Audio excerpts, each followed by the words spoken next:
one thing you mentioned there was the inflammation, and inflammation is something I focus on a lot. And you were, I think it was you, the first person that I ever heard discuss the concept of inflammaging.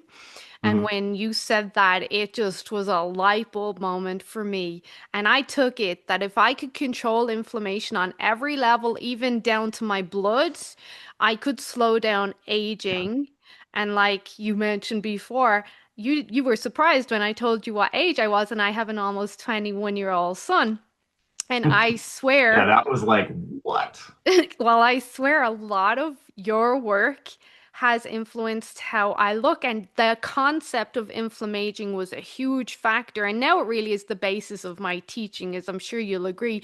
Most of our issues and diseases, they start out because there's an inflammatory factor there. So if you can control inflammation, you can really, really, I suppose, slow down time if you do it correct.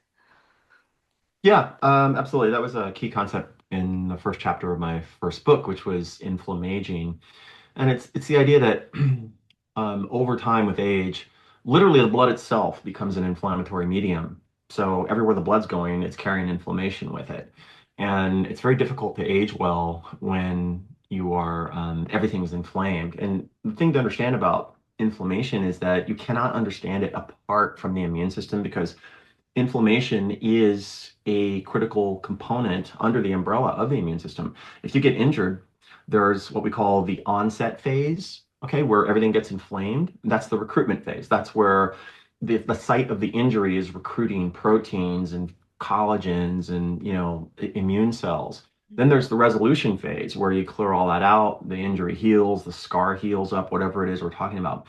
The problem with aging is the whole body becomes like a giant injury where the resolution phase never happens. And then Mhm. that affects everything. It affects your ability to recover from exercise. It affects the rate at which the whole system as a whole is declining. It affects absolutely everything. And there are very specific components that if we were to say, just, get out a whiteboard and go, oh, how do we fix this then? We could actually create a one, two, three, sort of list.